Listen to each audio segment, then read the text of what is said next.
ஒரு நாள் காட்டில் பெரிய சிங்கம் தூங்கிக் கொண்டிருந்தது. சின்ன எலி தவறாக அதன் மேல் ஓடியது. சிங்கம் கோபமாக பிசுக்க விரும்பியது. ஆனா எலியோ மன்னிப்பு கேட்டது. சிங்கம் பரிவுடன் விட்டுவிட்டது. கொஞ்ச நாள் கழித்து சிங்கம் வலையில் சிக்கிக் கொண்டது. அப்போ அந்த சின்ன எலி தந்தத்தோட வலைய கடித்து புடிச்சு சிங்கத்தை காப்பாத்தியது. நல்லது செய்தால் நல்லது நடக்கும். சுபாந்தி சொல்றார், நம்ம யார காப்பாத்தினாலும் அது நம்ம பக்கம் திரும்பி வரும். இப்பொழுது சிங்கம் வலையில் சிக்கிக் கொண்டது. திடீரென அது ஒரு நிமிடம் பீதியில் இருந்தது.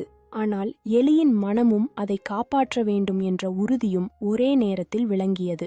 எலி தனது சிறிய பற்களை பயன்படுத்தி கடுமையான உழைப்புகளுக்கு பிறகு அந்த வலை கண்டிப்பாக கிழிந்தது மற்றும் சிங்கம் அப்போது மடியில் கிடைத்தது.